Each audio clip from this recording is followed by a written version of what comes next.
All right. Welcome everybody to Midas Investing Live. Happy Sunday afternoon. It's been a couple weeks since we've had a live show. Hope you guys are having a good Sunday afternoon. Hope you guys have had a good couple weeks. I know I have definitely been very, very busy. Excited to show some of the stuff I've been working on with you guys. All right. So right off the bat, I'm going to ask if you're watching either live on the replay, whether you're with us normally or if this is your first time joining us, to please give us a like. It'll really help us attract more viewers to the show. Subscribe to the channel if you haven't already. Hit the notification bell. YouTube won't make, did you know I put out any content unless I do something like that, which, by the way, the plan is to try to have a new video out this week. So you might want to have that notification bell on so that you get notified when that video comes out. And also feel free to join the free Discord. The link is in the description below, also the pinned comment in the chat. But join our Discord where we have discussions of what's going on every day in the market, what's going on in our own portfolios, the actions of major investors, analysis on other companies, and stuff like that. So come join our free Discord. Again, the link is in the description below. Also, if you, for some reason, feel inclined to perhaps donate to the channel, we are very much looking for a contribution. So but there is a PayPal link below, as well as alternative payment links if for some reason you would like to help the channel grow in terms of helping me sustain myself so that I can put more content out there. That is also an option through PayPal links below. Also, if for some reason you don't want to do it out of the kindness of your heart, I am trying to market a product nowadays, what with my valuation dashboard that I show on the regular, which we'll look at a little bit more in detail. But it has obviously a dashboard of all the companies that I analyze full DCFs for with full models here on the front page, but also includes lookup tables for the financials, as well as the DCFs for those companies with all of the assumptions, the distributions and stuff like that. So you can essentially look up all of that information on the fly. And I'm essentially trying to offer this for like a $5 a month type subscription deal. So if people are interested in that, you can comment below, you can join the Discord and message me privately about that. And also there's some other portions of the dashboard that I've added recently, which is the stuff that we're going to be going over this week, markets and macro pages, which I'm going to be developing further over the coming weeks. But like I said, we'll go over that in a second. That's the kind of the stuff that I'm looking to go over with you guys this week. Jack, thoughts on China restricting short selling? Will it turn around the market there? I haven't really looked too much into that. I only saw some people making comments about that on social media, so I haven't really looked into the actual specifics of it.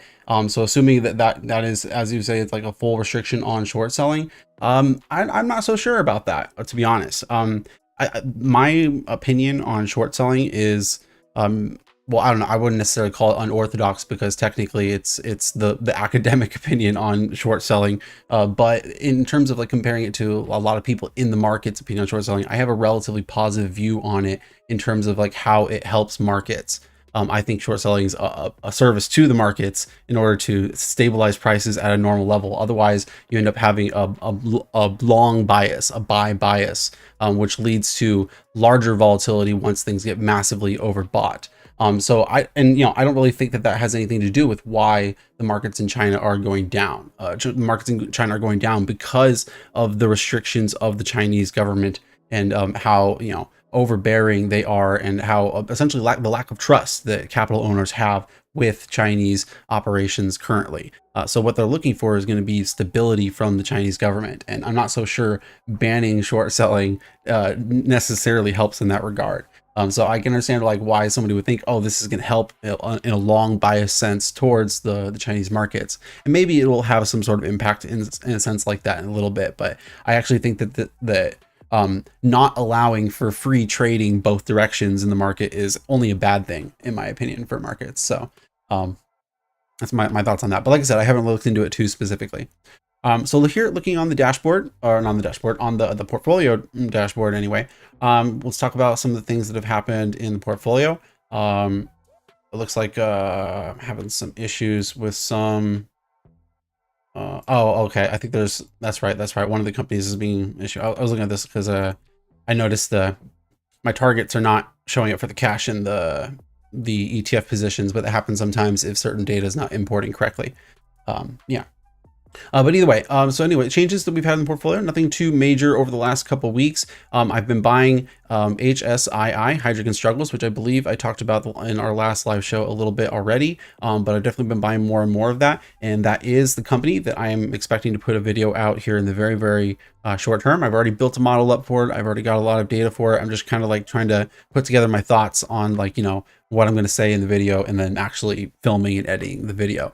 As far as like the actual valuation work, that's all done. I just kind of have to, like I said, do the video part. But I'm very, very excited to put out a video on that here in the near future, so you guys can see exactly why I'm so excited about this opportunity. I've seen pretty great reaction in terms of like all the likes I've gotten on the Silvercorp video. It hasn't necessarily gotten the most amount of views recently.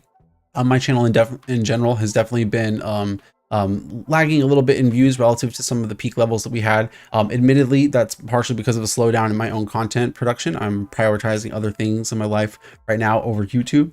So that just is what it is. But at the same time, I also think, you know, some of the companies I cover aren't necessarily always the most popular to the retail crowd. For example, Silvercorp is a very, very not covered, you know, silver mining company, so it's not exactly the most popular company to get the most amount of views. I think it'll get more views perhaps once the valuation actually starts to play out, but it seems like the people that did watch it really, really liked it, because the ratio of like likes to views is very, very strong on that. So that's kind of the thing I look at to, you know, gauge essentially how much it seems like people like the video or like the content they put out.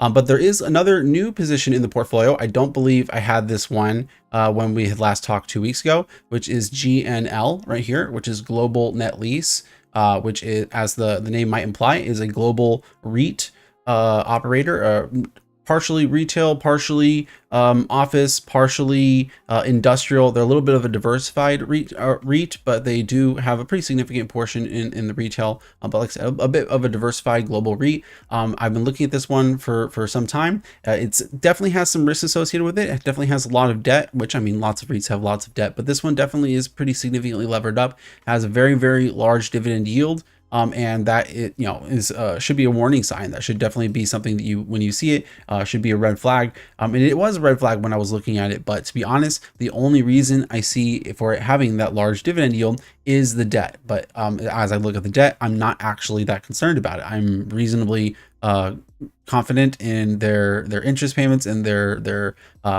maturity scheduling for the principal, as well as I'm pretty confident in terms of like the cash flows for paying out the dividends. It seems to me like they have a pretty good diversification across geographies that I'm relatively confident in general. Like I said, it is a global operator, so where that international exposure typically comes from is largely from Europe, but they do have a pretty significant focus on places such as France and the UK and Germany, and I think also Italy, if I'm remembering correctly, was one of the other countries they had a pretty decent amount of retail exposure to. But even so, that international exposure is still only a relatively small portion of their overall portfolio, as well as their individual exposures to the different categories, as I was saying before, whether it be retail or office or industrial, is also pretty well balanced overall. So that's one of the reasons I kind of like this one. Still very, very keeping it very, very small due to the risks associated with it, and I'm still kind of looking at it. I haven't done a full model for it, so it is being, I jumped into this one partially because it was significantly underpriced, and the pricing analysis that I did on it made it seem like a great opportunity, and then the valuation just backed it up enough to make me very, very curious about it. But I am still looking at it and still essentially looking for going through a sniff test, essentially looking for something to smell bad, and haven't really found it. So that's the reason why I'm still buying that one. But very, very interesting company that I'm hoping could possibly turn into a more major position, possibly if I actually do get around to building a more thorough model for the growth opportunities at the company. But right now, it's really just assuming that their current tenants, they can kind of maintain that level going forward. That's really what the valuation is based on right now. So anyway, coming down, not too much necessarily to talk about on the portfolio dashboard, other than, point out returns haven't necessarily changed too much over the last 2 weeks since we last talked. I'm still lagging behind the S&P. The S&P is currently up now about 2.5%, where I'm down about 1% on the year, with the small cap index being down about 2.5% themselves. Still kind of basically in the same spot that we were a couple of weeks ago. Most of the major returns for our companies are kind of in the same spot. Interfor being a dog a little bit again still, so that one was doing a little bit better before, so it's kind of retraced back down. But what else is new with Interfor being a dog? We're still just kind of waiting on the lumber story to play out with that one, essentially. Other things to comment on there? I don't think so. So we can actually come over to the value dashboard, and we'll start to talk about some of the changes that I made to the value dashboard in terms of the different pages that I added, as well as like the stuff that's connected to that. Because I kind of wanted to improve the way that we organize this show in some ways. I like doing a mix of talking about the companies in my portfolio, as well as looking at companies that other people like to talk about. But as anybody who's been watching my live streams for a while would know, I definitely also like to take some time to talk about economic data. And when I talk about economic data, is a little bit here or there, a little bit haphazard and all over the place. And so I kind of wanted to try to build something to keep track of the changes in the economic data a little bit more regularly for me, rather than me just rushing over to the Federal Reserve website like I do often, or well, this is because this is often the place I would run to if I want to show you guys some economic data, or maybe the Trading Economics website if I want to show you guys the calendar of the schedule of things that are coming out for economic data. This website right here is the one I often go to. But the point is I kind of wanted to build something into the dashboard to help me monitor a lot of the different data series that we like to pay attention to, as well as a lot of market data itself. So obviously this is just the main page with the value dashboards, but if we flip over to this market page here, you can take a look at what we put together as far as the market stuff. I have interest rates up here at the top. Which, if you remember before, we used to have interest rates, as well as the major indices, as well as a few commodities like oil, and as well as we had interest rates and the dollar index up here. So I had essentially a few drivers of equity markets up here in the corner, the interest rates, as well as the dollar, as well as the oil, because those three things essentially were major drivers of market. So essentially I've taken that concept and I've expanded it much further and built kind of a whole separate page out of it so that we can monitor lots of different things all at once. So up here at the top, as I was kind of saying, we have the interest rates. I have the 2-year, the 10-year, the 10-year TIPS rate, which is the inflation protected interest rate, as well as then below that, this isn't an interest rate, this is the 10-year break-even inflation, which is essentially taking the 10-year interest rate and the 10-year inflation protected interest rate, and then doing a little bit of math to figure out what is the implied inflation rate between those two rates. Because if you have these two numbers, then you can essentially imply what the 10-year inflation is according to the bond market. So that's what this line then down here is. And then below that, we also have the changes on a regular basis. So we have, as it currently stands today, or as of the most recent trading day, we have what it was a week ago, 1 month ago, and 3 months ago. And then it tells you how much it's changed since then. So since a week ago, the 2-year yield has gone down 1%. Since a month ago, it's gone up almost 3%. Since 3 months ago, it's come down almost 14%. So you can see how the table works right here. And then below that, we have other things. We have the dollar index, which, because I had that previously, so I wanted to keep that as well. You can see over the last week, the dollar index has basically stayed flat, but moved slightly upward. Over the last month, it's gone up about 1.5%. And then over the last 3 months, it's come down about 2.5%. Then I have a few commodities listed here. I kept the commodity list relatively short and sweet because, like I said, this page is meant to be more about significant effects on equity markets. This is stuff to look at to get an idea of like what's going on in the market itself. So I didn't want to include every random commodity. Like I have that one commodity page as well where I make projections on commodities, and there's all sorts of stuff in this list, but that's because I need different commodity projections in order to do valuations. But if we're just looking at markets, I don't really want every commodity in the world. In fact, I went back and forth on whether I wanted to just include a commodity index in here. In fact, I might add that at some point because I'm definitely going to be adding and tweaking things to these market and macro pages going forward, as you'll see. Because the macro page, which is the second one I did with economic data, that one I barely even started. You'll see here. This markets one I've done a lot more work on. But anyway, getting ahead of myself. But in the commodities grouping, I did include oil, which specifically is the West Texas Intermediate, WTI, which you can see has gone up over the last week, gone up over the last month, and is actually down a little bit over the last 3 months. So you can kind of look at those in tandem with each other. Copper included, which is often thought of as a very strong leading economic indicator due to its usage in a lot of base industrial factors within economic activity. So people often remark on copper as being the commodity with a PhD, or calling it Dr. Copper as almost like a joke. To essentially say that it's like the smart commodity, so to speak. It's a little bit of a joke, but at the same time, I put it on here kind of for that reason. You can see it's up about 2% over the last 2 weeks, down about 1% over the last 1 month, and then up about 5% over the last 3 months. So, you know, it itself is also trading kind of sideways like oil. And then gold, which itself isn't necessarily a strong leading indicator of economic activity. It's more like a flight to safety mechanism. And then I myself like to pay attention to gold due to my own exposures to it. And my own interest in it. So that's just there for those reasons. So those three commodities I think are pretty useful in terms of like paying attention to what's going on with markets alongside interest rates and the dollar index. And of course, these things have relationships with each other. The dollar index goes up whenever yields go up, and likewise goes down whenever yields go down, because people will want to trade into a currency in order to capture on the high interest rate that exists within that space. And I should say real yield, because obviously they're taking into account inflation in those metrics. And so likewise, if inflation goes up in US currencies, then the dollar goes down. Inflation goes down, then the US dollar goes up. That's typically just how these things work.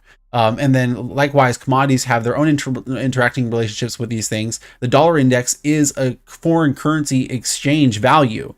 So it's the dollar value on foreign exchange. But what are the things that are often being purchased with the dollars or being purchased with the foreign currencies after the dollars are sold? Well, often it's commodities being sold on a global market. So oftentimes, if these things are moving up or down, it has its own relationship with the US dollar relative to essentially which side of the trade the US dollar is most associated with. If they're more of a producer, well, they'll be on one side of the trade. If they're more of a buyer, they'll be on the other side of the trade. And then likewise, that has its own interactions with US yield. So obviously paying attention to all of these things, you have to understand the relationships between these factors to understand how these things, these relationships move together. But that's why it's useful to kind of look at all of them together, and then also be able to compare them with the market itself. With like I said, that's kind of the point of having a lot of these things here, is that we can take attention to U.S. yields, say, oh, is yields moving up today? Well, we might expect the market to be going down if yields are moving up.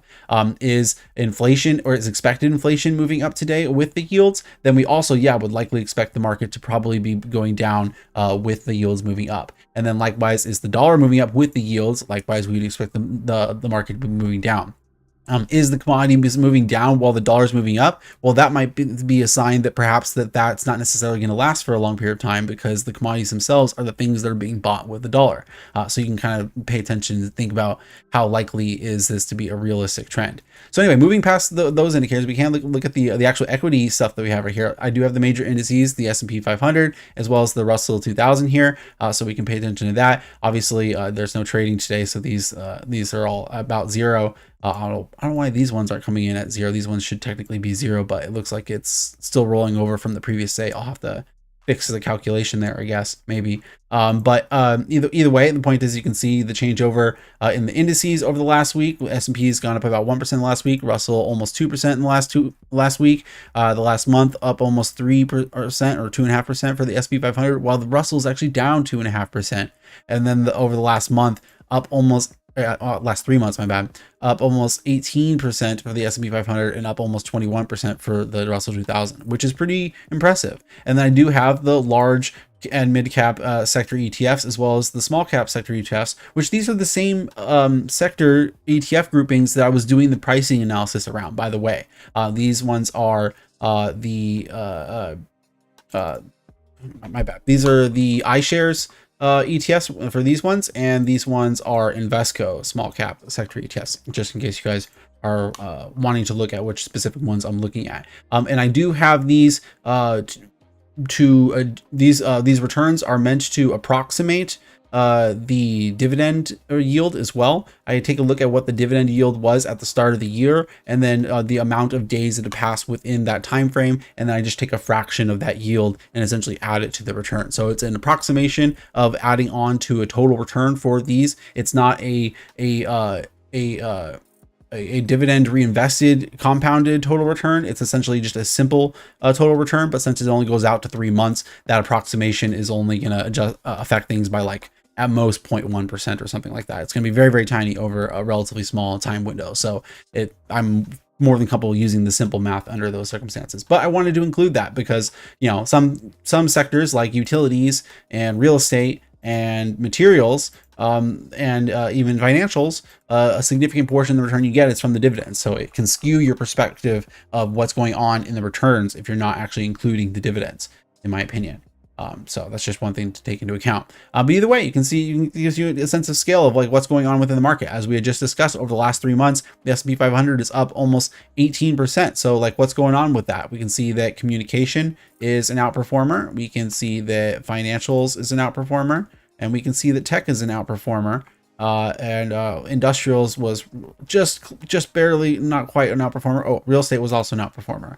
Okay, so, you know, some significant outperformers within the large caps, and then major significant dollars, which I guess I'll say as ones that didn't even manage to get double-digit returns and or were even negative. We have energy as well as utilities. So those are also defensive consumer.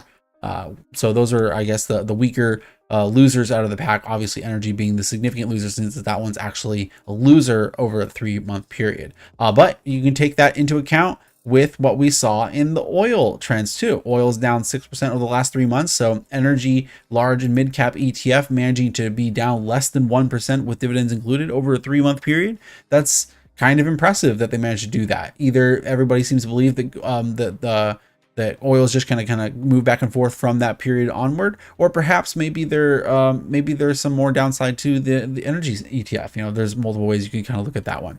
But that I did also include the small cap sectors, as I said down here. So obviously maybe we would want to compare that to the Russell 2000, 20.6% over the last 3 months. What's outperformed there? Well, we have discretionary consumer, we have financials again, we have what was it? It was 20.6, so 20.3 is not quite there. Materials is 20.6, so I guess we'll include it since it at least made the same level. So we have materials, financials, and discretionary for small caps. So you can see how there's totally different sectors that are quote unquote outperforming over a 3-month basis if you just section it off by the sizes of the companies significantly here. And then obviously I have a filter here, so I could have saved myself a little bit of time and probably just sorted them, but that is what it is. I kind of forgot that was there, to be honest. But either way, so yeah, very, very useful. Very happy with this. I might add a couple more things to the markets one, but the point of this particular one, the markets one, was supposed to be stuff that I have like daily information on, stuff that changes on a daily basis, and I can track those changes on a daily basis. The only exception to that is the tips rate. I can't find a single website where I can scrape the data off and actually get today's tips rate. I can only find places that allow me to get the yesterday's closing one for the most part. I don't know why that is. There's plenty of places that report today's tips rate, but I can't seem to get the data off those websites actually, automatically in that sense. So I'm forced to essentially just rely on yesterday's tips rate, and that's the one exception here. So that's why, for example, you see some asterisks here to kind of tell you that the 10-year break even and the 10-year tips is technically as of yesterday, because we don't really have that for there. But there is also these hyperlinks here, okay, if you were paying close attention on a variety of these things, and that's because this data is coming from somewhere. A lot of this data is being kept in other spreadsheets and being tracked in lots of different ways, which is essentially a lot of what I did over the last couple of weeks. I've essentially gone through and done a complete overhaul to a lot of my process in terms of data collection, as well as a lot of automated processes in my spreadsheets. There was some comments, I'm not sure if it was 2 weeks ago or if it was maybe the show prior to that. But at some point, somebody was asking me how much coding I use in my work, as well as how much automation in my spreadsheets. And I remarked that I don't really use a lot of it because of most of the cases where I wanted to use it, I found a lot of roadblocks that were making it impossible for me to do so. So essentially, the last 2 weeks I spent addressing that problem. I was like, okay, fine, let's go back through and try to actually work on automating some of these issues. And I actually actually got through a lot of successes. So that's why we have a lot of the stuff we have here. I did build those pricing sheets that I had put together for the pricing analysis for my individual stock analysis nowadays. And my plan essentially was to go back and then do that for the major indices. So you might be saying, okay, well, what is he talking about with the pricing sheets? Like, I'm not sure I know what he's talking about. What I mean is these pages right here, give it a second to load, where I essentially have automatically imported the stock price information, and then I have automatically calculated SMAs, 20-day, 50-day, and 200-day SMAs, as well as a daily RSIs. Here, give it a second. It's still trying to load data. Give it a minute. I woke it up from its nap, so it's trying to load. I should have done this before the stream, to be honest, but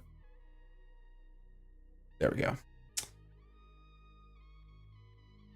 Now let the calculations actually load. So it's a lot of calculations, so it's like taking a moment. Like I said, I should have loaded this before I actually started the stream, but I was busy before I started the stream. There we go. Okay, so yeah, anyway, the daily SMAs chart, as well as the RSIs over daily, weekly, and monthly, as well as relative volume calculations.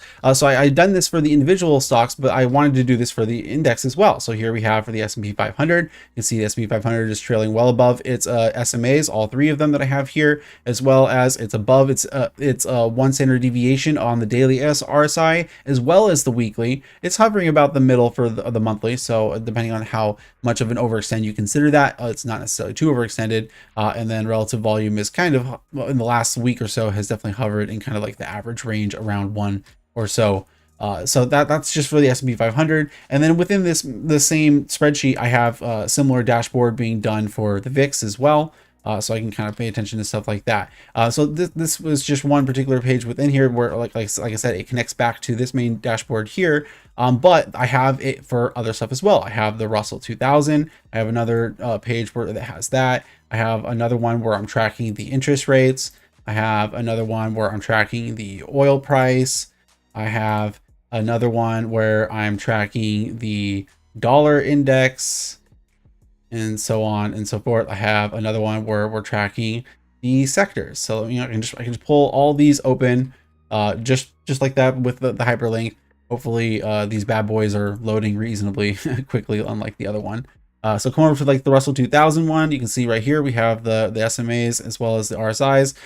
The Russell definitely not nearly as overextended as the S&P 500 was. It is above its RSIs, but as you can see, that hasn't been really a consistent trend. It's whenever it reaches above its RSIs, that's the point where you might want to question whether or not it's going to take a pullback. So definitely not overbought on the RSIs, but the moving averages are definitely maybe a question just due to the trends in the past. But then, like I said, we can take a look at similarly for the interest rates. I have dashboards for the 10-year, the 2-year, and the tips similarly. So you can pay attention to the yields. How are the yields trending? Do we expect to pull back on the yields, or do we expect them to push further, both on the long term as well as the short term yields, as well as the tips yield? Because the cool thing about the tips yield is that it's actually a decently reflective of the real growth within the economy. This is one of the premises behind why we use the 10-year interest rate as our proxy for the terminal growth rate, or the risk-free rate, is because what a long-term bond, a long-term government risk-free bond, like say the 10-year, is essentially composed of an inflation expectation as well as a growth expectation. And so the point of a tips rate is that you're supposed to try to strip out the inflation expectation and then just give you the growth expectation. And then that's where it comes back to what I was saying before about the break-even inflation, which is the expected inflation you get off of that. And so essentially with the tips rate, we can break it down, and that essentially gives you an expectation of what the bond market expects growth to be in the economy over the next 10 years. They seem to be implying about 1.85% real growth compounded over a 10-year period, and 2.27% inflation compounded over a 10-year period in the bond market. Of course, there's other factors that affect what the bond market is pricing in, though. So take that prediction with a grain of salt. Yo, Scott, what's up? Saw you hop in the chat there. But yeah, so this is very very, very useful. I'm happy that I have a good and more straightforward way to track this stuff, other than pulling it up on say like TradingView, for example, would obviously be able to give you all these moving averages and all these RSIs on all these indicators. But I like having it in a spreadsheet, because then I can actually like go over to the numbers in the columns themselves and do calculations on them and compare them to other things, do correlations on them, make predictions with them or something like that if necessary. That stuff, it's much more useful to me to actually have the data in number form than to just be able to look at it on a chart. Like, I like being able to look at it on charts too, and I want to be able to present it to you guys on chart, but I like to have essentially both. And so that's kind of what I've done here, is achieve both. So like I said, that's just yields. We can do the same thing. I did the same thing with the US dollar. Here's the US dollar index with the SMAs, and then with the RSIs. The dollar has definitely been a bit overbought on the daily, not so much on the weekly or the monthly. If anything, it's starting to get a little bit oversold on the monthly. So you can take up kind of compare that to the SMAs right here. We've kind of been in this little channeling for the dollar for a while. A lot of people have their opinions on it breaking upward or breaking downward. I personally kind of think that the dollar is more likely to go upward because I personally am bullish on yields. And as I was just saying earlier, if yields go up, you should expect the dollar to go up. And as a lot of traders like to say, if you get the dollar right, you can probably get everything else right. So if the dollar goes up, what would we expect? The market to go down, all else equal, of course. So that's just one other detail. Like I said, we also have the same thing with oil. So here we have oil as well. Oil's definitely been a little bit overbought on the daily, not so much on the weekly or the monthly, but it's definitely been pushing finally back up to its 200-day moving average after the huge pullback that we had. So maybe we'll get a little bit of a pullback relative to that here in the near future as well. And then also, like I said, the sectors as well. Now the sectors one is a little bit different.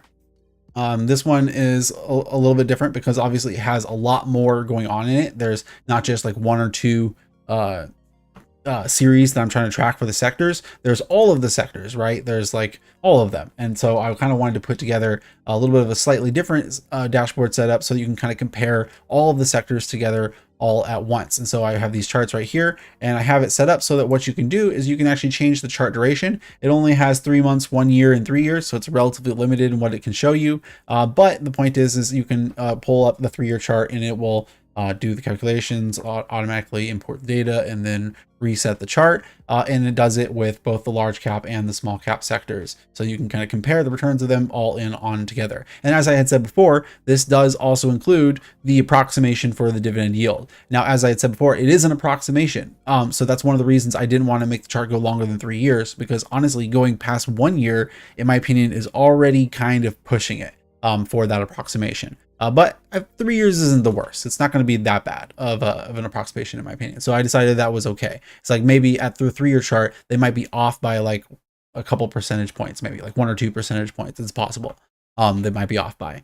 So that's like, a small margin of error I'm willing to accept for. The point is we just want to be able to compare the performance between the indices. So here's like, for example, the 1-year performance. You can see obviously for the large cap, tech is the top performer. Tech is not the top performer for the small caps. However, it ends up being industrials that's the small cap outperformer. So which is pretty interesting. If maybe switch down to the 3-month chart duration, give it a second. Let it reset. And on the 3-month basis for the large cap, we have tech as the outperformer, but it's discretionary that's now the outperformer, which of course we technically already saw when we were looking at the macro page right here, right? Looks like it's now having an error with the load. I probably have too many spreadsheets open, so it's probably freaking out a little bit because of that. But anyway, there's these other buttons right here, which I'll explain now as well. What these do is this is, like I said, one of the things that makes it different from the other dashboards I was just showing you with, is the other dashboards, we only had like the 1 or 2 things to compare with. So it was either just to have like 1 or 2 pages. So I only wanted to have 2 tabs here. But obviously there's so many sectors to look at. So essentially I made it so that you can change which 2 you're looking at for these 2 dashboards. And that's essentially what these 2 knobs right here do. So obviously right here, I have energy compared to energy small, but you can compare any 2 you want, really. Any 2 within any 2 of the grouping. It could be health small and materials large and mid. I don't know why you would want to compare those two, but if for some reason you want to look at the two dashboards for those two, then that's what you can look at. Or obviously, maybe you're not even comparing the two because it's on two separate pages in the first place. So you don't necessarily have to really be comparing anything. It can just be a thing that's here. Give it a second, man. Sometimes it takes a minute for it to reset. Oh, I just realized there's like certain I just realized I have certain minimums on the graphs right there because I wanted to make the graphs look nice. So that's something you would have to adjust individually. Is like if like, for example, you can see right here well, now it just went away, but the side of the chart has it so that it starts the chart at 60. So I have it so that it's within a range, so you can look at it in a little bit of a tighter range rather than starting at 0. So the point is, if you change the sectors, you would have to tweak the graphs a little bit, depending on what settings you put in there. But obviously, if you take the settings off, then you don't have that problem. But that's just something that I did myself. So here, see, like, for example, I have the chart set to a minimum of 60 and a maximum of 95 because I specifically wanted to be able to see this range right here. So if you pull up a different ETF, obviously that's kind of gonna screw up your what you're looking at. So but either way, where'd the SMAs go? Hold on a second.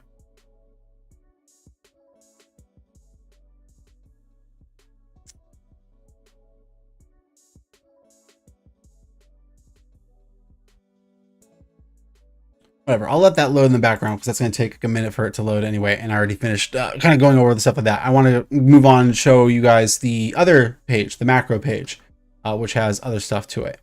And hopefully they didn't screw something up here. It's possible maybe I did, but I don't know. We'll see in a second whether or not it resets itself. So anyway, that's the markets page. Like I said, right now it's having difficulty over here loading stuff because I'm opening too many spreadsheets. So now it's like doing some import errors, which Google Sheets does sometimes.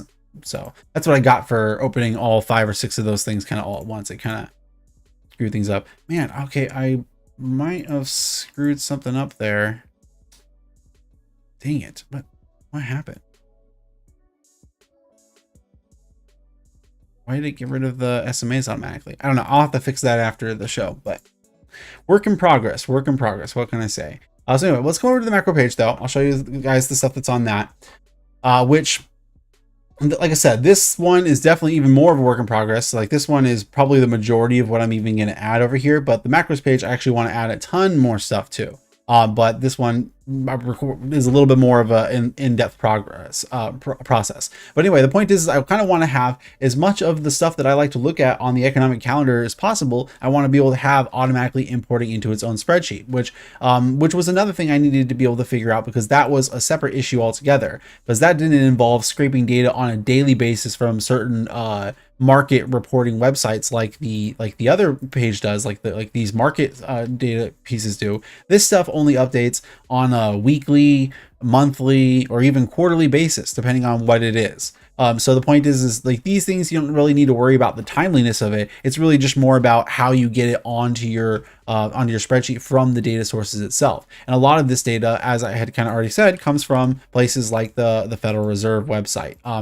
So now the Federal Reserve website actually has some pretty useful tools for data collection. They allow you to download things all the time, and they can allow you to manipulate the data in a lot of different ways before you even download it too. So you can download basically exactly what you're trying to download, which is really neat. And that's basically a lot of the stuff that I've done up to this point. But they've also have APIs as well as an API plugin for Excel, which was something I have used in my school applications before. But since I operate out of Google Sheets, I always had difficulty trying to figure out how to kind of essentially make the two work together. And that's another thing I managed to figure out how to do over the last couple of weeks. So now what I have is I have a special Excel spreadsheet where essentially I can download all of the different data series that I like to download from the Federal Reserve website, and I just download it all onto this one spreadsheet. It's essentially just an upload sheet. So it's just this one sheet that I can download all the information to, and I I can do it only on just like a weekly basis, which is much easier. I can literally just come over here, click one button once a week, and then it does the process, and then boom, that's all that I have to do on that page. And then I have that spreadsheet, which is an Excel spreadsheet, automatically talking with a Google Sheet spreadsheet that I have right here, so that then I can have all of that information then uploaded to this Google Sheet spreadsheet. And that second part is the part that I figured out over the last couple of weeks. So that's something I figured out right here. So essentially, as you can see right here, it's basically the same sheet just filled with a bunch of data, but now it's in Google Sheets, and it's 2 separate files that essentially with like one click of a button once a week, I can transfer a whole bunch of data. And like I said, that data at minimum, like a quarter of the data updates about once a week anyway, and then about half of it updates about once a month, and then the other quarter updates about once a quarter anyway. So once a week is basically all you need for all of that, to get it all in there. So that's pretty cool. It's really, really great. And now I'm essentially just trying to build separate spreadsheets for all of that data and have it all organized, and then make special graphs so that everything's all neat and nice and orderly. But right here, you can kind of see essentially the starting steps of that. Right here, we have a grouping to essentially talk about inflation. We have a whole bunch of gauges of inflation as well, future as well as trailing inflation. So we have like the CPI right here, which is obviously the headline main gauge of inflation, core PCE, which is one of the more preferred gauges that the Federal Reserve likes to pay attention to more often than not, as well as then I included 2 separate forward measures of inflation. Obviously, technically on the other page, I had the break-even inflation, which is technically a forward inflation measure. But as I've said, since it's the bond market, and the bond market is also the risk-free asset, which is used for collateral and a bunch of banking regulations and institutions around the globe, there's a bunch of manipulation in that market and reasons why this number is likely lower than it otherwise would be in a free market, is basically all I'm saying with that one. So you kind of have to be careful when you take that number for granted. But these measures, you also have to take for granted, just because these ones can be wrong for a variety of reasons. But this is the the University of Michigan survey, which surveys a bunch of professionals on their estimate of what a 1-year forward measure of the CPI is. And so we have that right here, as well as the OECD, the Organization of Economic something Development Countries for Development or something. I can't remember the exact acronym. But the OECD likes to do a consumer survey of inflation over 1 year expected CPI measure, which I have right here. Now the difference, however, is that you can see here, this one says adjusted. Now what I've done is I've actually looked at the historical trends for both of these measures, and I've looked to see essentially on average how close are they to the actual CPI. And over the long run, the Michigan survey is actually pretty accurate to within like, a few basis points of what the actual CPI is. They're wrong in the short run. They can be pretty widely wrong in the short run, like by up to like 1%. But over the long run, they actually average pretty good against the CPI. The consumer surveys, not so much. I found them to be significantly off by like 0.5% to 1%, pretty significantly off. So when I say adjusted right here, what I've done is I've essentially taken that number and I've adjusted it by their usual margin of error, because I actually wanted to have a number here that might be closer and more reflective to reality. So that's essentially what I report right here. So that's one thing you have to keep in mind, is technically I adjusted these numbers a little bit, because I wanted to make them slightly more accurate. But the point is, that's what we have right here. So those 4 measures. Now, one other thing that differs between this page and the markets page is that I had said before is that the markets page includes stuff that rolls over the data on a daily basis. So it has daily changes, while this stuff doesn't include daily changes. And so I kind of had to change essentially the periodicities that I included on the rolling basis. So rather than having the today and today's change versus what it was 1 week ago, 1 month ago, and 3 months ago, well, what I have is the current number, but we don't really have a today change for that, just the current number. I have 1 month ago, 3 months ago, and 1 year ago. So it's a little bit longer, and this is for anything that has a 1 month periodicity. So all of the measures of inflation have a 1 month periodicity. So we have 1 month, 3 month, and then 1 year ago. But however, not all of the measures have the same periodicity as I was talking about. So like here in growth is the GDP measure. This is GDP, real GDP specifically for the US. And since that's over a quarterly basis, I extended the periodicity out. So I have the current trailing GDP year over year for real GDP, but then I have what it was 1 quarter ago, And then I also have the 3-year compounded average, and then the 10-year compounded average. So because since it's a quarter, I kind of wanted to have a longer period. So for this page, you kind of have to pay attention to like which box you're looking at to know essentially what is the periodicity. And then see, like down here, it comes down to the leading indicators, and we're back to a 1 month grouping. And so the 1 month is again 1 month, 3 month, and then 1 year. So you have to pay a little bit of close attention to this one, what you're looking at.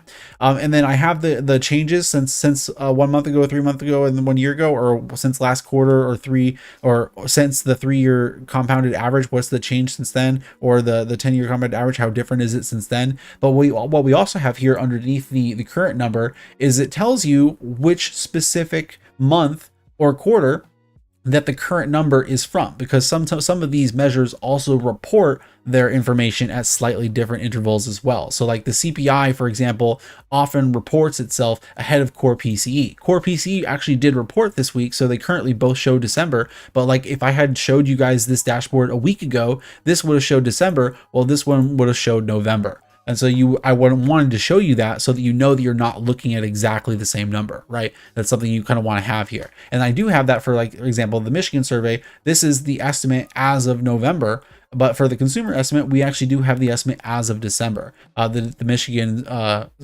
experts, they like to not give their data up for 1 more month. Essentially, they like to hold on to their data for an extra month. And you have these differences with data reporting. Like some data you get only a week later after it's done, and then some data you'd only get like 2.5 months later, right? That's just the nature of how data reporting works. So we have that right here. And so for the GDP, you can see, like, as of this week, we got the advanced estimate of the fourth quarter here in the US. And so here it shows that it is the fourth quarter estimate, that the year-over-year real GDP is 3.11%. Dan the Gentleman, hey, how's it going, man? Welcome to the stream. Nice to have gotten a little bit of a chat with you this week. But yeah, so with that, like I said, I kind of already explained the inflation gauges and the periodicities, and with the explaining of the periodicities, I kind of explained the GDP itself a little bit. But what are the actual measures themselves? Well, the CPI is currently 3.3%. That's up a little bit from a month ago, down a bit from 3 months ago, and down quite a bit from a year ago. Kind of basically similarly for the core PCE, it's actually down a little bit from a month ago, down a bit more from 3 months ago, and down even more from a year ago. So a little bit more of a consistent trend for the core PCE, but maybe not so much for CPI. It looks like the Michigan survey estimates have actually been playing essentially back and forth a little bit. They were at 4.3% 1 year ago, then they went down a whole bunch up to 3 months ago, and then within the last 3 months, a month ago, they were back up to 4.5%, and then they're at 4.5% again. So interesting that the experts seem to believe that the inflation is maybe going back up, and then somewhat likewise with the consumer estimates as well. So it'll be interesting to see how true that does or does not play out in that. And then these measures down here that I haven't explained yet, I'm going to get to these ones. These are also measures that come from the OECD, the Organization of Economic Countries for Development. The composite leading indicator is a monthly reported index that essentially tries to become a leading indicator for economic growth. So essentially, it should be able to track GDP. And I'll show you actually in a little bit just how well of a job it does in regards to that. But so it's an indicator that includes lots of different measures. It's kind of like I said, it's a composite, as it says right here. But it's supposed to be a leading indicator for economic growth. We can see that it's been trailing upward for the last month, the last 3 months, and the last year. And then we have consumer confidence and business confidence measures, which are two of the things that go into the composite. But there's actually a lot of other things that go into there. And then these ones have their own trends as well, which you can see, for example, consumer confidence is up from where it was a year ago, but down a little bit from where it was a month or 3 months ago, while business confidence is still down relatively overall. All right, so let's see what Dan said there. What do I think about Stellantis? The more Dan looks at it, the more he likes it. Maybe we'll take a look at it here in a bit once I'm done looking at these things. Maybe remind me. I know I saw you mentioned it in the Discord, but I didn't get to remark on it too much. I know I was looking a little bit at companies related to it somewhat recently, so I kind of was thinking about it a little inadvertently, but I wasn't thinking about it too directly, so I don't have too much specific thoughts on it. But maybe we'll go look at Ticker a little bit at it once I'm done talking about all the economic stuff in a bit. Dan says, I really like the CEO declarations and I agree with his views overall on how seemingly rushed electrification of cars is being. Well, I mean, if he's saying that, I definitely agree with him. Yeah, I would agree with that. A lot of people are getting very, very ahead of themselves in terms of just how fast the electrification of cars is going to go. So anyway, we do have hyperlinks here on these these as well. So we have, pages that we can go to look at the trends for these measures in higher detail as well, just like with the market measures that we were just looking at. And come back over to the sector one. See, we still have the SMAs screwing up over here. I really will have to look at this after the stream and see what's going on with it. But whatever, I'm going to close this for now. And coming over to the inflation one,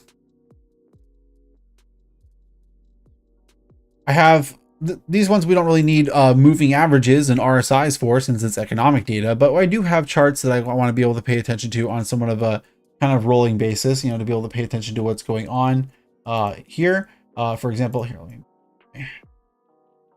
head a little bit out of the way there. So like here we have the CPI in blue, the core PCE in red, services X housing, which is another measure that the Fed has been paying attention to a lot recently, in yellow, as well as the housing services in green. I figured if we're going to have X housing services, we might want to know what those housing services actually were, right? As well. Now these are just the month over month changes. So you can see that they're relatively small, anywhere between negative 20 basis points and positive 80 basis points over the last year. And this is the last year. Specifically, it's actually 13 months. Because I want to be able to include the month that was most recently reported, but also show what that same month was a year ago. So I actually have 13 months here so that you can kind of compare the same month from a month previously. But what I would point out is that we're seeing some downward trends pretty consistently. Housing services was downward trending consistently through the middle of 2023. It looks like it's kind of flattened out since the middle of 2023. Somewhat similarly for core PCE. CPI, it looks like it actually kind of had a little bit of an uptrend through last year for some parts of it, maybe due to commodity prices, and then it came down pretty sharply to kind of end on a little more of a flatter basis there a little bit. And then likewise, services X housing looks like it's kind of a little bit volatile in this earlier period here, and then a little bit more consistent in this period here. But again, these are just month over month changes, very, very small, very, very volatile changes. If we then take those month over month changes and then take the 3-month average of them, well, actually it's a 3-month compound, so it's really like a 3-month impulse of those changes, and then see what they are on average, a compounded average. That's what these numbers are right here. The colors are the same, and this gets extended past 12 months or 13 months. This is now closer to 2 years, as you can see right here. So you can see a more consistent trend with CPI coming up and up and up on the month over month changes for a 3-month average, peaking around June of 2022, then coming down pretty significantly throughout 2023, kind of coming down to a low point here in July of 2023, and then a little bit of a peak up in the late fall, and then falling again a little bit more. We have similarly with core PCE, a little bit more muted in terms of the peaks it reaches to, and then it has been trending downward recently as well. Then we also have services X housing, which is a little bit more volatile in the peak period, which is interesting considering it's X housing. It's not including the housing. So this is essentially a lot of wage increases that we see right here. But that one appears to be trending back upward a little bit significantly as well. But then these are just 3-month averages. I have the actual year-over-year measures, which this goes back closer to 5 years. So you can see what the year-over-year measures look like on a 5-year basis. And then I also have the 10-year compounded rate for these inflation measures as well. And then this goes back closer to 10 years as well. So you can see what is the real longer-term trend for these numbers actually like. For example, like the CPI, you can see, for example, the high level in 2013 was 2.4%, and then the compound level reached a low in 2018 of 1.38%. If you take just maybe like the average between those numbers, that would be essentially like that would be 1.8 or 1.9% or something like that on average between 2013 and 2018 or something like that. And then ever since then, you can see it's just gone up and up and up and up. Now for the 10-year trailing compound for CPI is 2.78%. Look at where housing was. Housing was well over 2% on average throughout the last decade. And then that one's currently up closer to 4%. So significant differences you can see when you're looking at inflation over longer or short-term gauges.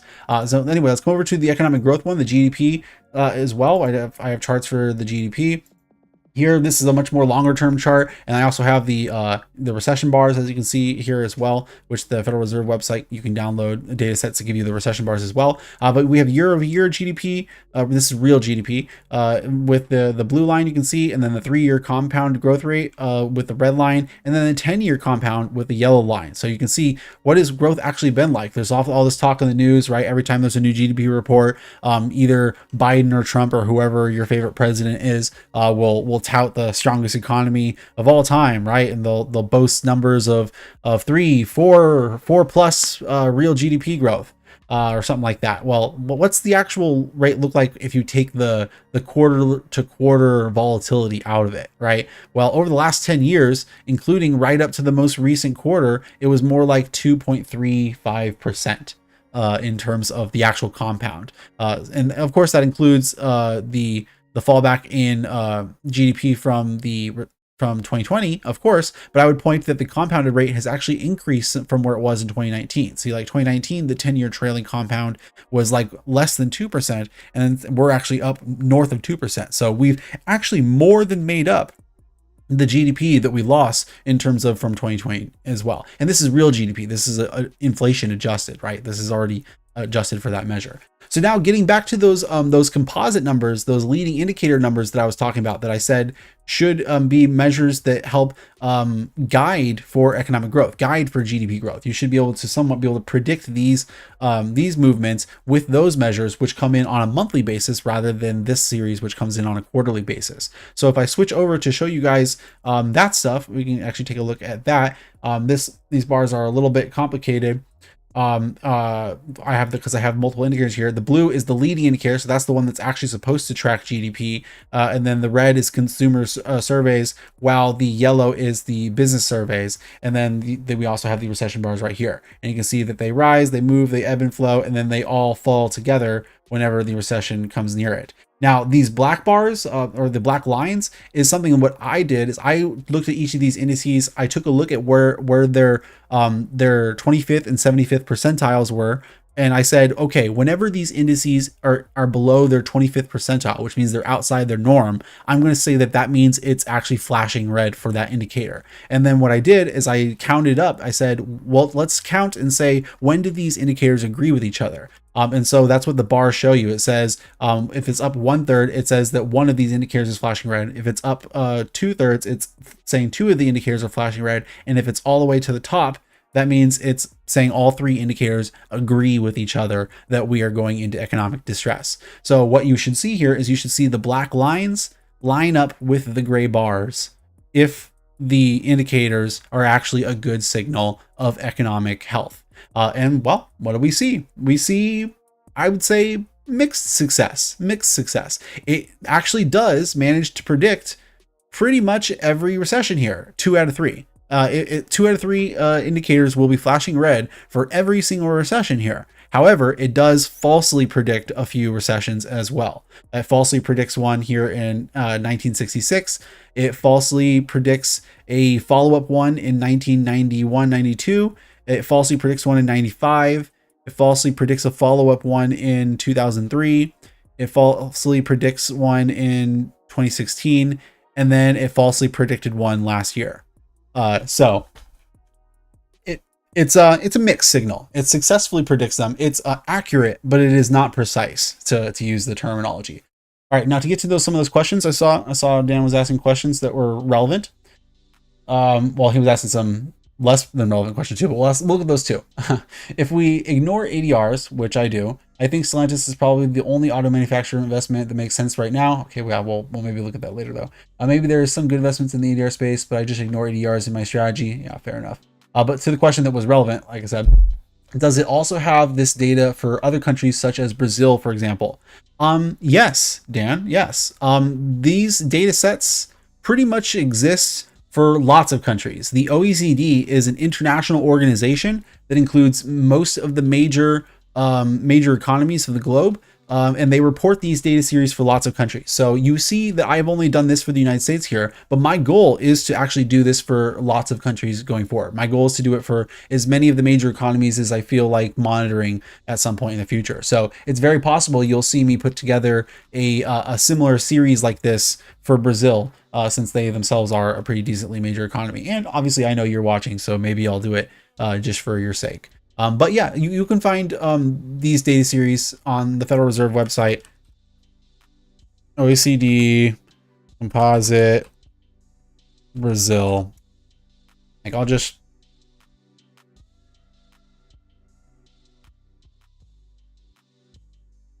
here you go. So like here's this is the blue one. So like the blue one that you see in this chart right here, the leading indicator, the leading indicator one.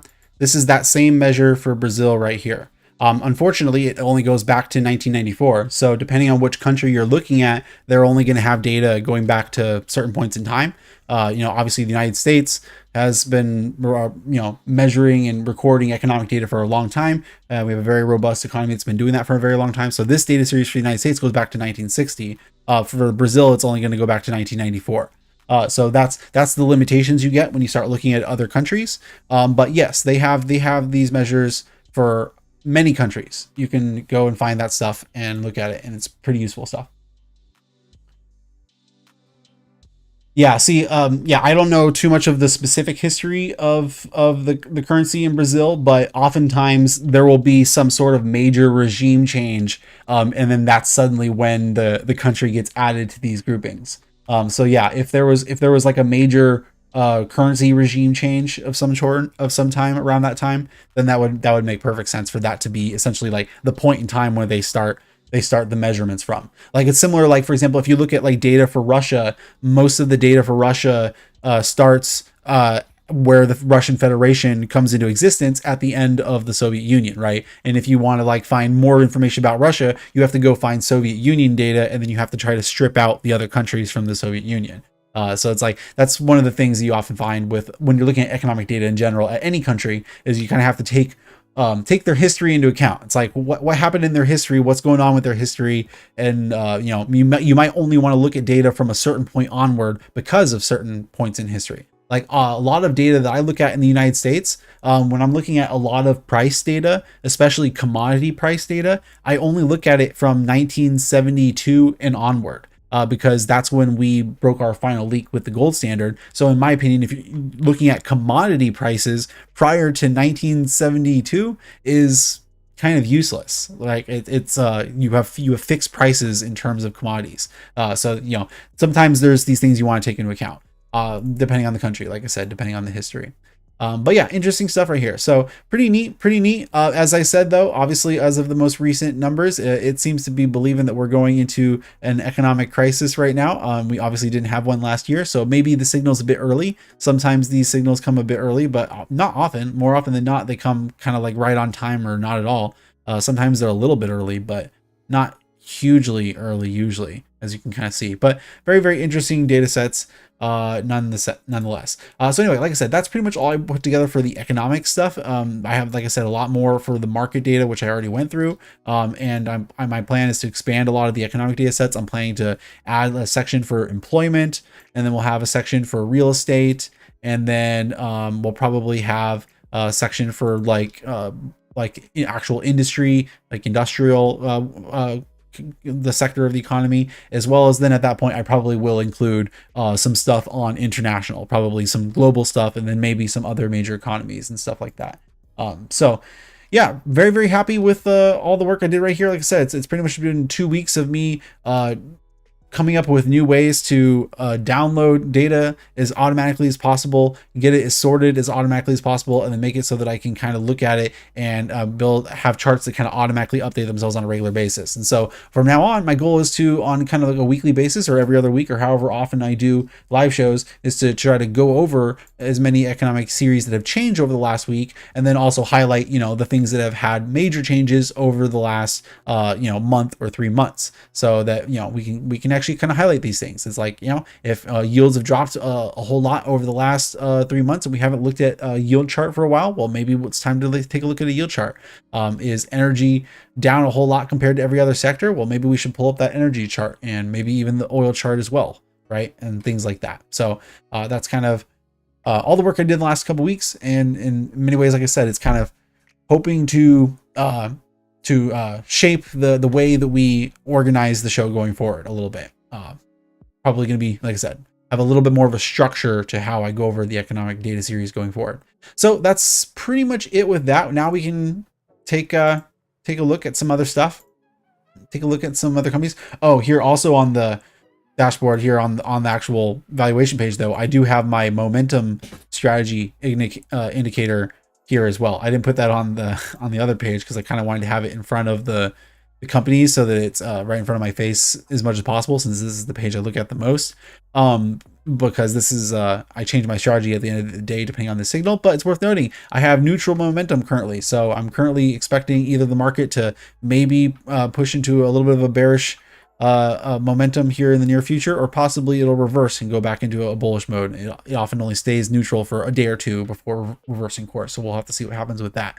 But anyway, looking at the dashboard, there's not too much that's actually changed on the dashboard in terms of movements of the companies. Most of the companies that have been kind of at the top are still near the top, other than Interfor getting closer to the top. And as I kind of had already commented on, it's been a dog lately. Lumber thought it was going to start to have its moment to turn around, and then more pessimism in regards to real estate started to happen a little bit. But people are starting to believe that the yields are starting to maybe have reached their peak. So it's possible that lumber will have its day at some point soon. We'll have to see about that. And then, as I've already said, be looking out for the Heidrick and Struggle video coming soon. So now let's go over to ticker. We can take a look at Stellantis as Dan's asking for.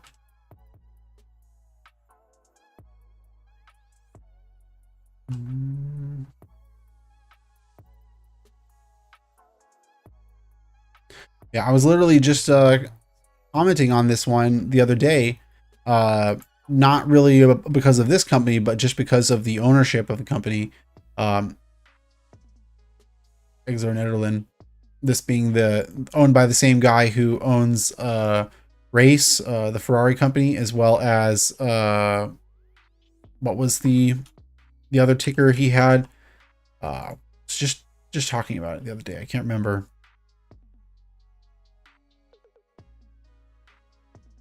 CNHI. That's right. CNHI was the one that had kind of come to my attention.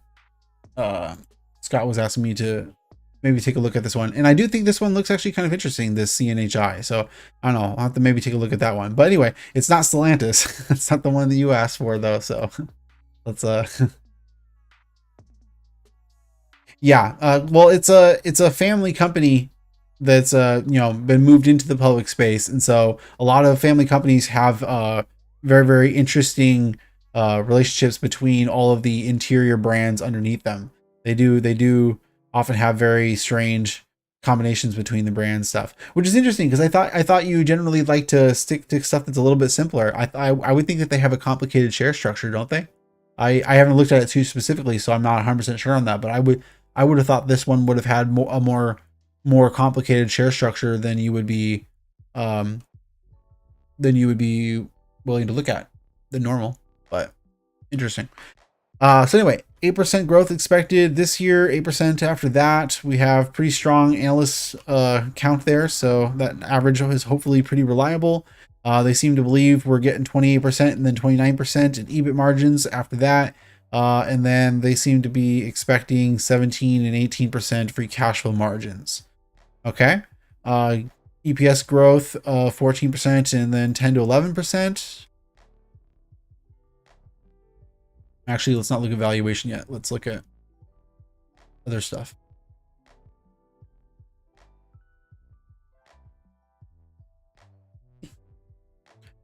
So yeah, obviously they have their family of brands, but who did they acquire in 21? Was that when they combined or with Fiat Chrysler? Is that what it was?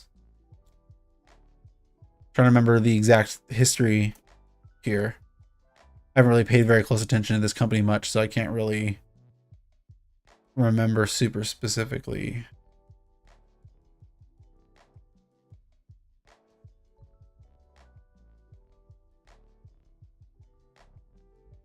Share count.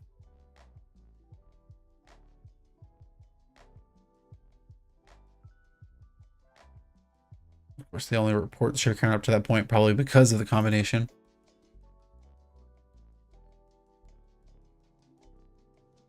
Fiat, very popular in Brazil. I think Fiat's pretty popular internationally generally. Obviously, when I say internationally, I'm speaking from an American perspective. So yeah, no, I think globally, Fiat in general is pretty popular from what I understand. I'm not, like I said, I don't really pay super close attention to the car space.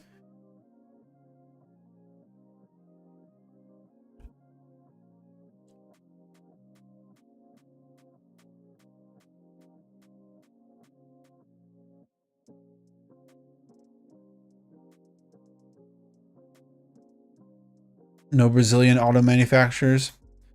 Yeah, I can't say I've heard of. Can't say I've heard of any. That's for sure.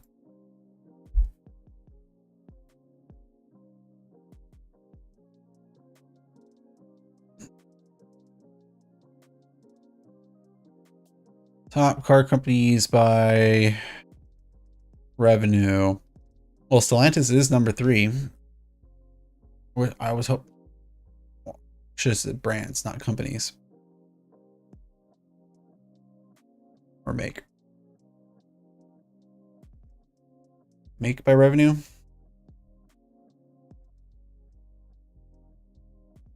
I'm just curious where Fiat lies. I'm trying to find.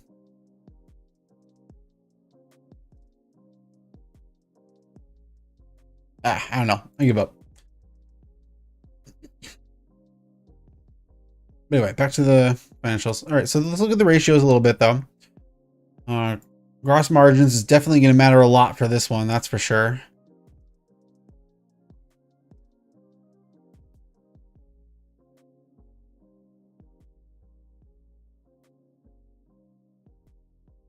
Like good stability up here in 20%. I'm curious what was up with the rev up here, if that was like a lull or what's up with that. But maintaining about 19 to 20%, that's pretty good. EBIT margins came up pretty significantly in the last few years. That's probably not sustainable, I'm going to assume. A lot of people might be like, oh, well, that's like the electric stuff. They're selling more software in their cars. It's like, yeah, sure, but it's also a more competitive space. So I'm going to assume that stuff's just going to disappear anyway. So yeah, I would assume that it would come back down to this like 7 to 8% range.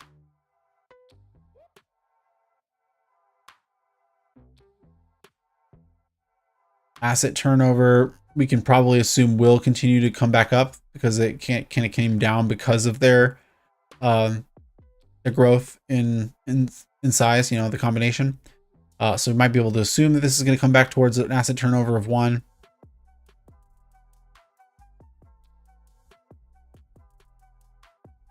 I think the asset turnover down.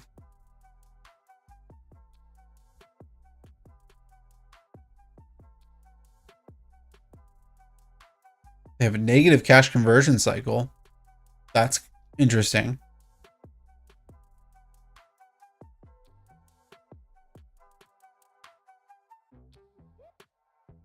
Yeah, that's cool.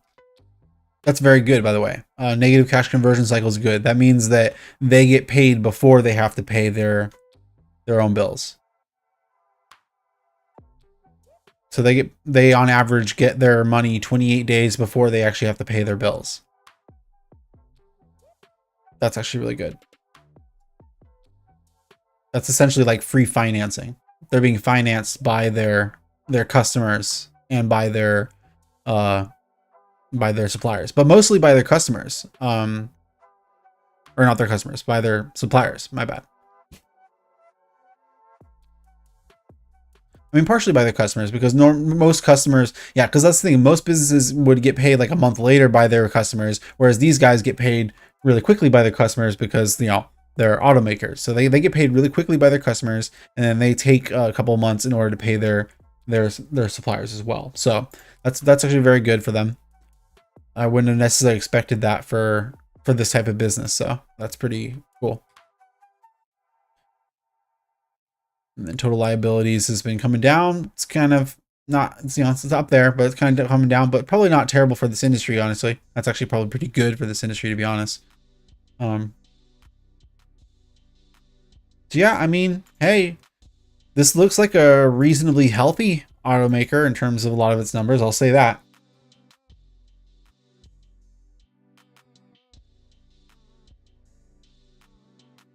What attracts me the most in Stellantis is the free cash flow in a space that everyone is burning cash. I like the conservative way the CEO is leading the company instead of going 100% crazy with EVs. I hope he's at least going into it though. I'd be curious to see like how he's balancing that strategy, you know, because that's the thing. And I think you really do need to balance it. That's probably the tricky part to it. Now, sheesh, look at that though. Look at that cheapness though.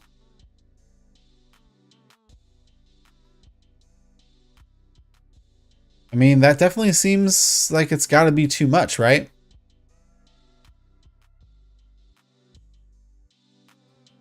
Like again, the liabilities to assets was 60%. It wasn't like 100% or something like that, right? Like,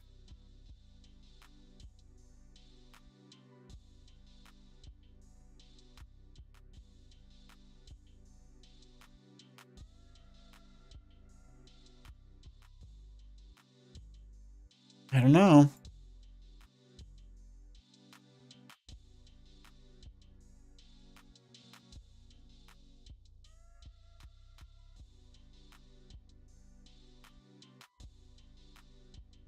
Hold on a second. I'm trying to find something to think is super wrong here, you know? That's really what I'm.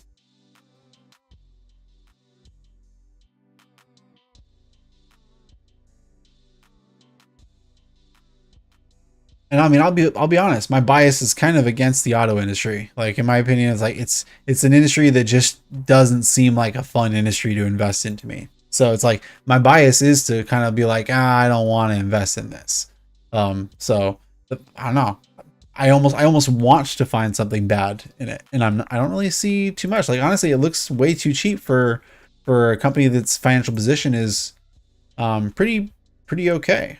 Pretty okay. You know, like that's a pretty good financial position to be in. So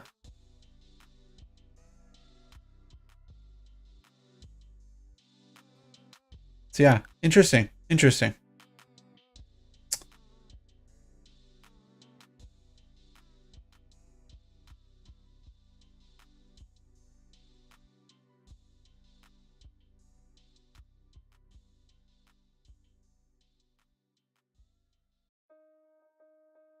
Of course, it's tricky because we have the very short multiple history, of course, too. But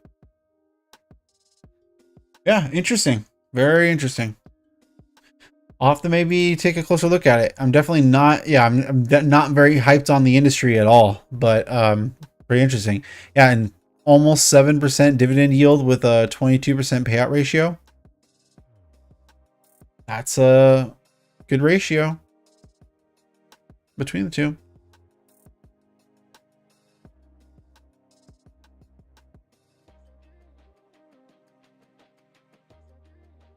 Yeah, I don't know. I'm curious because you know the analysts don't seem to believe that like their numbers are dropping apart next year, and they have a lot of analysts covering them, right? So it's like those multiples are normally the type of multiple you would see when somebody's expecting there to be some sort of earnings normalization of some sort.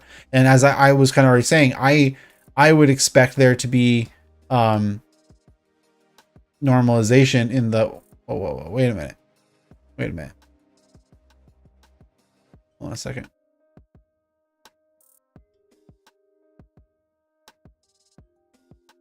Oh, I just realized something. Wait a minute here. What's going on?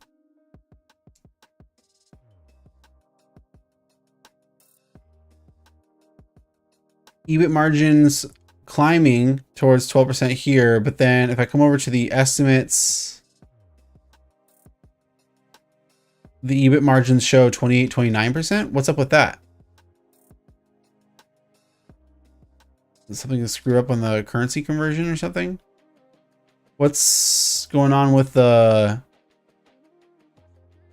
Yeah, wait a minute. What's up with these estimates? The estimates seem like they might not be correct. It almost looks like it should be for a different company or something. Yeah, wait a minute. What? That's so strange. What's going on with ticker right there? See, like here it shows 7.5 billion. That's not even the same company. What's going on with that? The website's like screwing up or something. Let me try the other.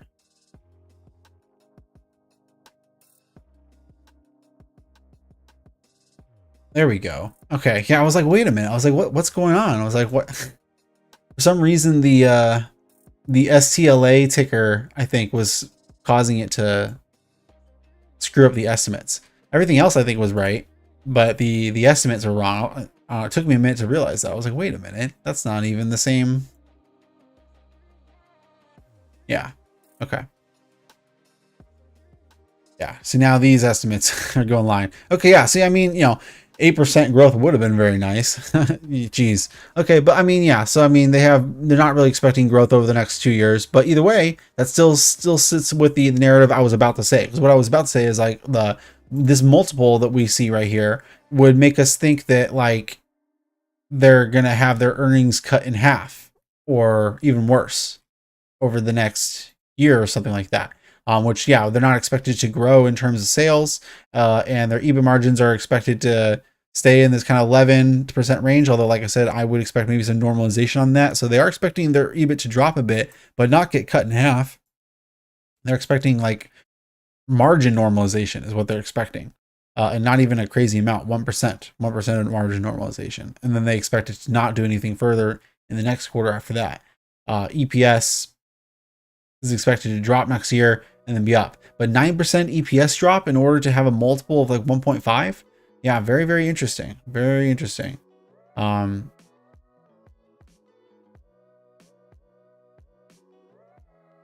I don't know. Maybe I'll have to take a closer look at this one. Like I said, my initial aversion is to kind of not be in the auto space, but hey, if the opportunity is right, maybe it's something. But thanks for bringing it to my attention, Dan. Maybe I'll take a closer look at it. So anyway, I think that's gonna pretty much do it for today, though. Been going for an hour and 20 minutes. So I'll ask again, if you're watching live or on the replay, please give us a like. Please like the stream to make sure we can attract more viewers to the channel. Make sure you subscribe to the channel if you haven't already. Hit the notification bell. Join the free Discord if you haven't already. If you would like to donate to the channel, the PayPal link is below. Also, you can hit me up on Discord or in the comment section below if you're interested in maybe taking a subscription for the dashboard, so you can pay attention to all of my research on the main dashboard. You can look up the financials as well as the DCFs and the distributions, as well as I was showing you here today, we're adding more market and economic data to the dashboard as well. So people can hit me up in the comments or on Discord if they are interested in that as well. All right, I'll catch you all in the next valuation video or live stream.